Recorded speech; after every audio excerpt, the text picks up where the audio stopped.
Hungary की capital Budapest से लगभग 174 किलोमीटर की दूरी पर मौजूद ये है हंगरी का इकलौता और पूरे यूरोप कॉन्टिनेंट का सबसे बड़ा हिंदू गांव, जो हंगरी में कुछ ऐसा कर रहा है जिसकी आप कल्पना भी नहीं कर सकते। हंगरी के इस गांव में रहने वाली महिलाएं केवल साड़ियां पहनती हैं। यहाँ के पुरुष केवल धोती, कमीज और सनातन के दूसरे पारंपरिक कपड़े पहनते हैं। गांव में खेती करने के लिए ट्रैक्टर्स का यूज नहीं बल्कि बैलों के साथ सनातन के प्राचीन तौर तरीकों का इस्तेमाल किया जाता है। यहाँ के बच्चे मॉडर्न एजुकेशन के साथ साथ संस्कृत भाषा सीखकर वैदिक ज्ञान का अनुसरण करते हैं। और सबसे बड़ी बात, यहाँ के बच्चे स्कूलों में माथे पर तिलक लगाकर जाते हैं और स्कूल से आने के बाद इस गांव में बनी गौशालाओं में गौ माता की सेवा करने जाते हैं। और पिछले कुछ सालों में हंगरी के इस सबसे बड़े हिंदू गाँव में आने वाले टूरिज्म की संख्या इतनी ज्यादा बढ़ चुकी है कि एक साल में जितने पर्यटक पूरे हंगरी में आते हैं उससे 3 गुना ज्यादा पर्यटक अकेले इस एंशिएंट हिंदू कल्चर पर बेस्ड इस गांव को देखने के लिए आते हैं। ये डेटा हंगरी की गवर्नमेंट ने खुद से शेयर किया है। तो चलिए जानते हैं कि हंगरी में इस हिंदू गांव की हिस्ट्री क्या है,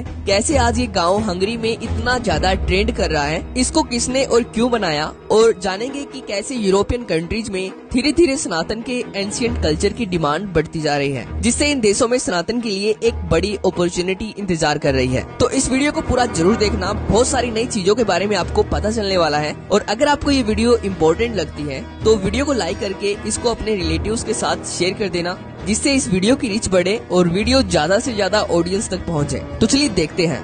दोस्तों, इस गांव के कई नाम हैं। सबसे पहला नाम है कृष्णा वैली, दूसरा नाम है नव ब्रज धाम यानी कि नया ब्रज धाम, तीसरा नाम है इंडियन कल्चरल सेंटर। पर इस गांव का मुख्य नाम कृष्णा घाटी यानी कि कृष्ण वैली ही है, जो लगभग 660 एकड़ में फैली हुई है। इस गांव में खुद के स्कूल्स हैं, खुद के आयुर्वेदिक सेंटर्स हैं, मंदिर है, खुद की जैविक कृषि, वो भी बैलों के साथ सनातन के प्राचीन पारंपरिक तौर तरीकों से की जाती है, जिसको देखकर आपको भी ऐसा लगेगा कि सच में हंगरी के इस गांव में सतयुग की शुरुआत हो चुकी है। इसके साथ ही इस गांव में खुद की इलेक्ट्रिसिटी है, यानी कि पूरे गांव के हर घर और हर बिल्डिंग के ऊपर सोलर सेल लगाए गए हैं, जिससे हंगरी की गवर्नमेंट ये बात खुद मानती है कि ये पूरा गाँव आत्मनिर्भर है, जो हंगरी की नेशनल ग्रिड का हिस्सा नहीं है, जो गौशालाओं से और जैविक कृषि से अपने साधन खुद उत्पन्न कर रहा है। तो अब प्रश्न वही उठता है कि हंगरी में इस गांव को कब और किसने बनाया। दोस्तों, आपको ये जानकर हैरानी होगी कि हंगरी में इस गांव को बनाया गया था आज से लगभग 30 साल पहले, यानी कि सन 1993 में हंगरी के एक महान हिंदू संत शिवराम स्वामी के द्वारा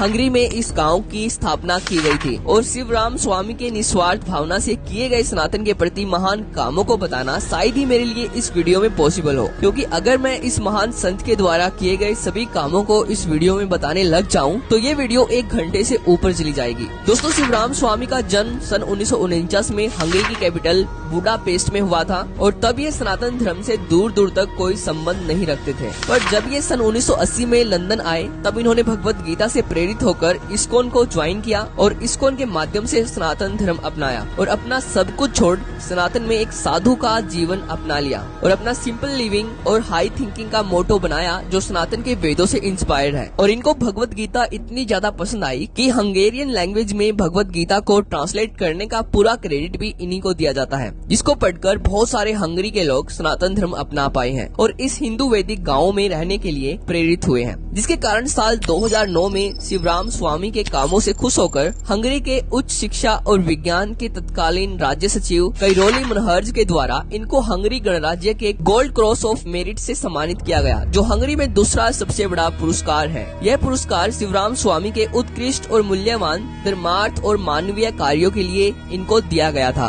पर दोस्तों, केवल इतना ही नहीं, जैसे कि मैंने आपको वीडियो के स्टार्टिंग में बताया कि एक साल में जितना टूरिज्म अकेले पूरे हंगरी में आता है उससे 3 गुना ज्यादा टूरिज्म एक साल में अकेले हंगरी के इस हिंदू गाँव को देखने के लिए आता है। यानी कि एक साल में केवल 10,000 पर्यटक पूरे हंगरी में आते हैं, जो इनका ऑफिशियल डेटा है। और दूसरी तरफ एक साल में 30,000 से ज्यादा पर्यटक केवल हंगरी के इस हिंदू गाँव को देखने के लिए आते हैं, जैसे कि आप इस वीडियो में देख सकते हो।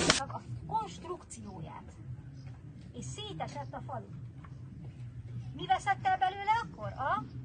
यहाँ पर हर हिंदू त्योहार को बहुत ही ऑर्गेनाइज तरीके से धूमधाम से मनाया जाता है। इसलिए खुलेआम हंगरी की गवर्नमेंट इस हिंदू गांव को पूरी तरह से सपोर्ट कर रही है हंगरी में कृष्ण भक्ति के माध्यम से सनातन धर्म का प्रचार करने के लिए। और इस गांव का हंगरी में ट्रेंड कितना ज्यादा बढ़ चुका है, इसका अंदाजा आप यहाँ से लगा सकते हो कि जब ये गांव बनाया गया था तब इसके लिए 110 एकड़ लैंड खरीदा गया था इस्कॉन के द्वारा, और आज ये गांव फैलकर 660 एकड़ का हो चुका है। और धीरे धीरे हर साल इस्कॉन हंगरी में और ज्यादा लैंड खरीद रही है इस हिंदू इको विलेज को फैलाने के लिए। तो आज की इस वीडियो में इतना ही। अगर आपको वीडियो में दी गई जानकारी पसंद आई हो तो वीडियो को लाइक जरूर कर देना। तो थैंक्स फॉर वॉचिंग।